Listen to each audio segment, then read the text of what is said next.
Early visitors. At the beginning of the 11th century, the Vikings traveled from Scandinavia to get more land for farming and were the first visitors of Canada. Later on, John Cabot discovered new land that was later called Newfoundland. John Cabot also discovered the Grand Banks, a popular fishing place rich with cod.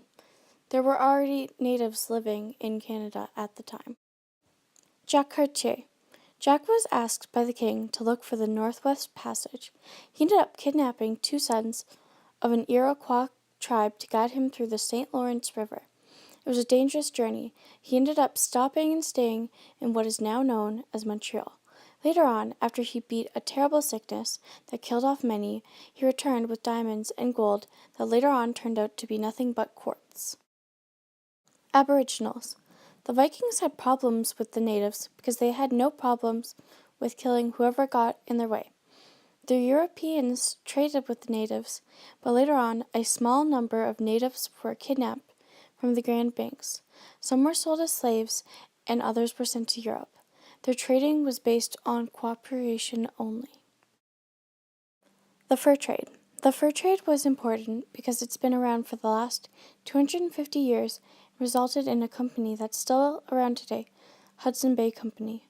The Hudson Bay Company is still one of the largest companies today, even though now the gender roles are more equal. The fur trade was accessible through the Great Island Sea, but the French and Americans would not back up the company. Champlain. Champlain, a soldier and navigator, arrived in Quebec on July 3, 1603.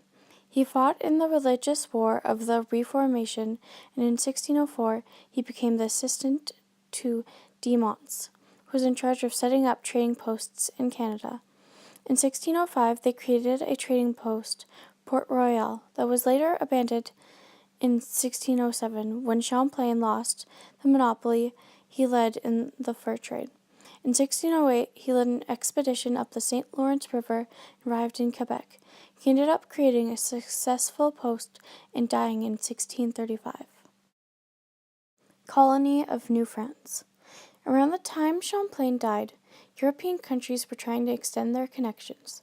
The Atlantic coast and North America had the Dutch and English colonies, who took possession of islands in the Caribbean, challenging France and Spain. Holland lost their colony to the English, giving the English 13 colonies in total.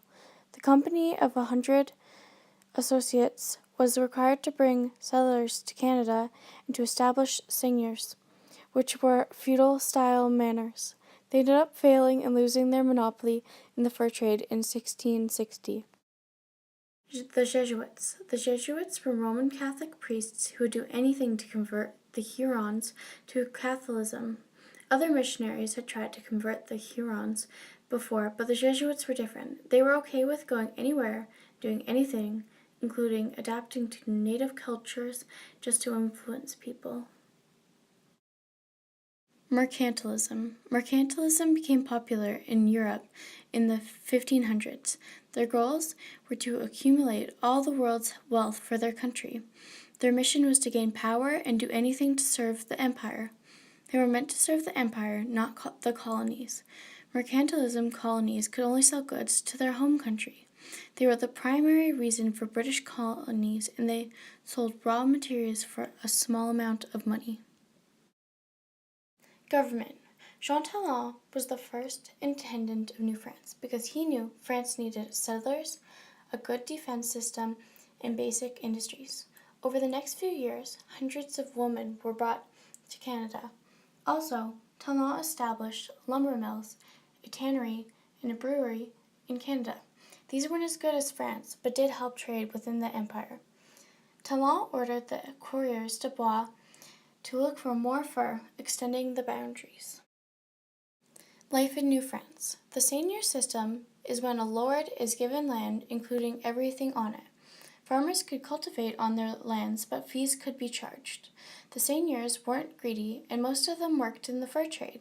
The seigneurs had to build and live in manors where they held court disputes, attract settlers, and build a mill to make flour. Young men worked in the fur trade while the women worked on the farm and raised children. Louisbourg. Louisbourg is a fortress in Nova Scotia built on flat ground and in a star-like shape.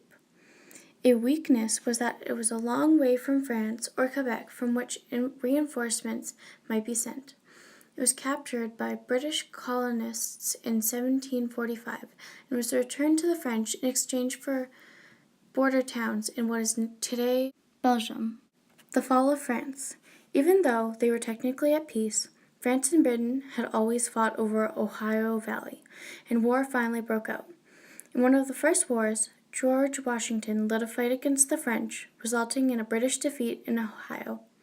Even though the Britain government called for the Acadians to leave their houses, the Acadians refused to swear loyalty to Britain. The expulsion of the Acadians is one of the most tragic events in Canada history. For a bit, the French were winning, but the loss of Louisbourg and the lack of supplies set them back. In the end, the French ended up charging the British and being defeated when the British shot everyone. The French retreated to Quebec, and New France was declared possession of Britain.